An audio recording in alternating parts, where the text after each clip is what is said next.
Hi everybody, my name is Jaden. I'm Eli. I'm Jason. I'm Caden. And we are the Yahuwah and the Torah YouTube channel. And we thank you guys very much for being part of our family. We are very, very blessed to have a very, very wonderful group of people that hang with us, and we consider all of you guys our family, and we discuss you guys as our family, and you guys are always on our minds. And so this is us, who we are. We are in the middle of the jungle. We are a little tiny family bordering South America, Central America. And we have no neighbors. We have no nothing. We have cows, goats, and endless jungle all around us. And we live off grid, which means that when the sun doesn't shine, we don't have power.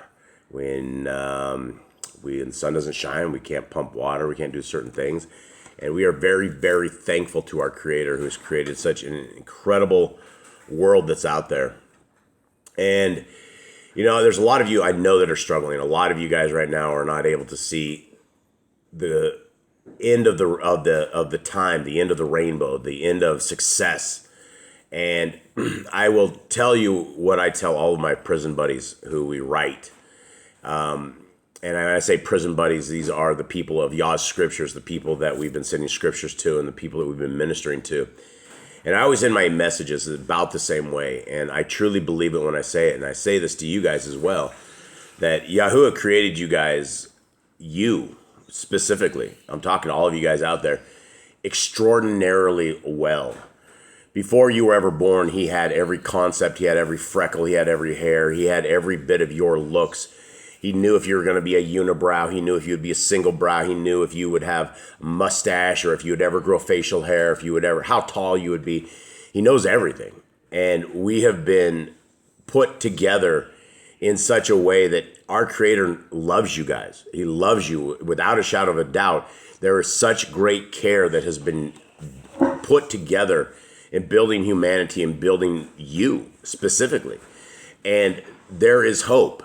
There is hope in this world. When this world passes away, when we are done with this testing period, when we have made our 120 years and when we have come into obedience with our Creator, you will get to look at your Creator in the eyes and he will look at you and say, well done.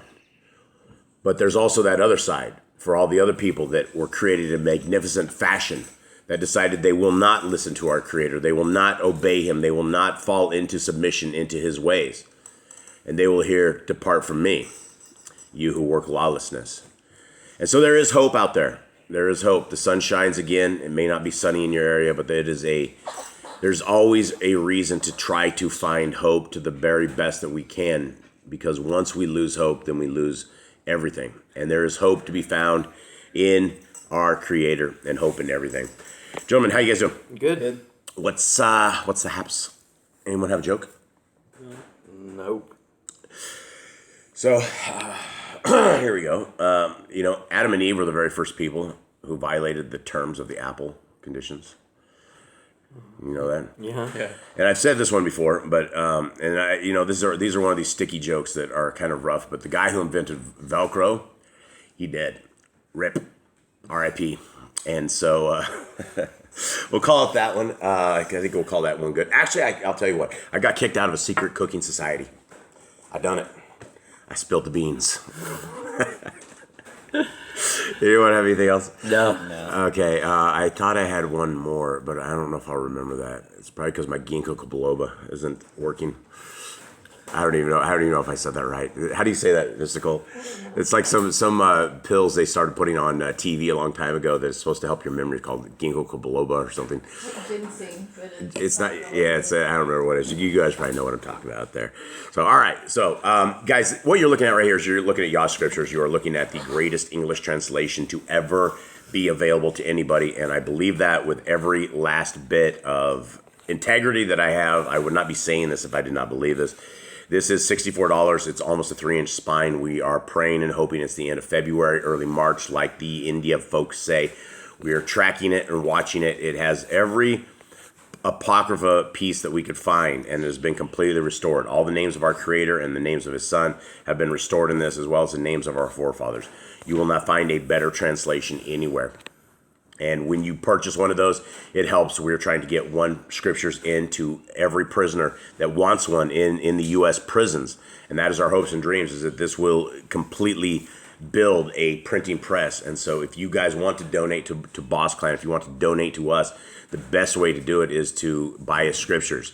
And that will help us get scriptures into our brothers and sisters in chains. And if you cannot afford it, which is not a big deal, and even if you don't want to get it, that's not a big deal either.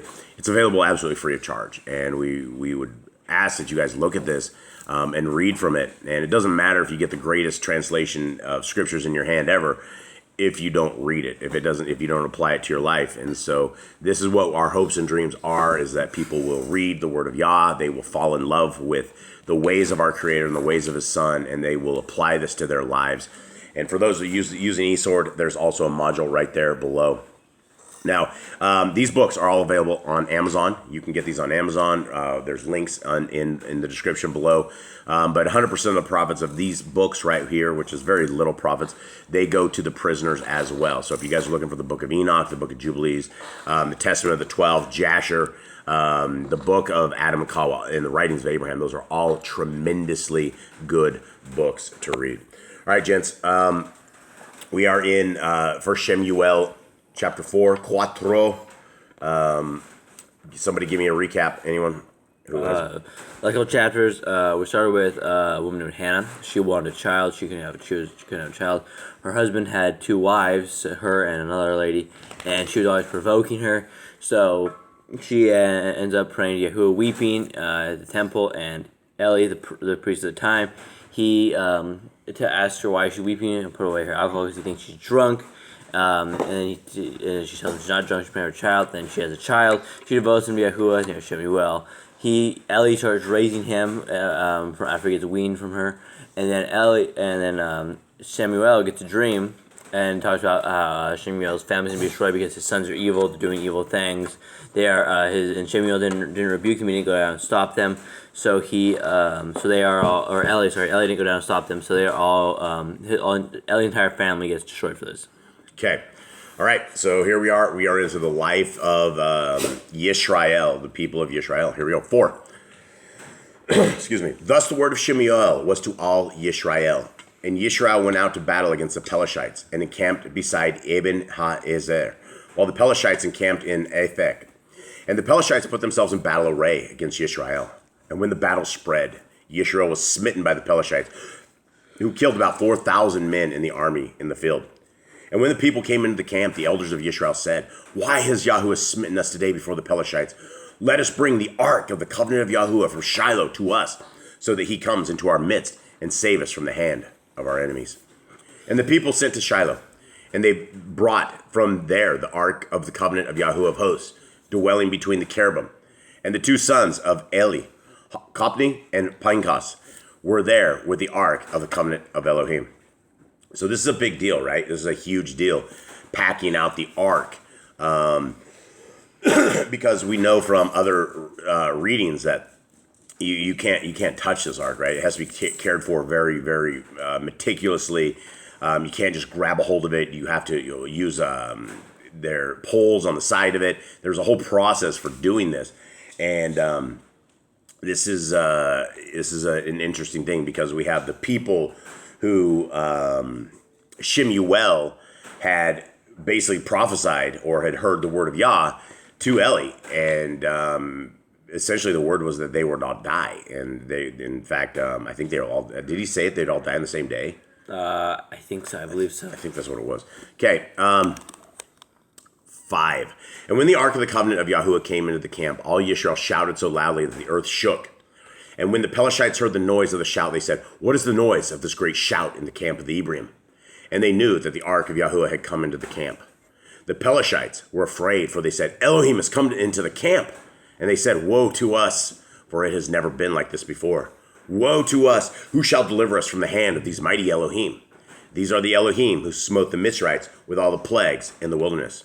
Be strong and be men, you Pelishites, that you have not become servants of the Ephraim, as they have been to you. Be men and fight. So some of the Pelishites is that they've been around for a while. They've been fighting Israel for a long time because they were back in the days of Samson, and he was quiet a few years ago. So these guys have been around for a while. Yeah, and they've been at it, right? They've been going back and forth over the years, and it's just results of Israel sinning and breaking the Torah. Every time they do, they get oppressed by someone, and they haven't still really come back into the covenant yet because they're still being oppressed. Yeah, they've never come back into covenant at all. And what's interesting, though, is when you read the book of Josephus, there is a tremendous amount more details about pretty much every situation that is in and around, and you learn a tremendous amount. But yeah, what's happening here is that they can't obey our Creator, and they refuse to obey our Creator. And going back to the book of Josephus, there was a story in there how the Israelites, and this is when the Midianites actually, if you guys remember the story, when the Midianites actually tricked Yisrael, and all we have in regular scriptures is that somehow they had just gone to their women and had intermingled and that whole thing. But in the book of Josephus, it tells you tremendously differently, because it talks about the entire strategy prior to this, that they all went, the Midianites all made this plan, and they went throughout all of their cities, and they grabbed the best looking women that they could find anywhere. They brought them all, and they snuck them over into the camp of the Israelites. And it was to the point that these guys were, the women actually knew their entire job was to corrupt these people. And the men all fell in love with the women, and they were getting ready to get rid of the women, and the women went and they talked amongst themselves and all these other people, and they went to the Israelites, the men, and they say, look, you see us, we've been together for a long time. The only option you have is to get rid of us. But if you will enjoin us and you will start worshiping our mighty ones, and they're like, these are the mighty ones of our people. These are the mighty ones you guys should be worshiping. And the dudes are all like, well, these women, that's right, And so they all started going, worshiping the extra mighty ones and all these other things based upon plans of the women and people who decided they were going to defile the Hebrew people, who knew they did not marry outside of their people or were not supposed to. So there's a lot to this kind of stuff. All right, what verse am I on, anyone? One second. I think 7. No, not close. Nope. You are on, it looks like 10? 10, yep. Okay. And the Pelishites fought, and Yisrael was smitten, and every man fled to his tent, and the slaughter was very great. And there fell of Yisrael 30,000 foot soldiers.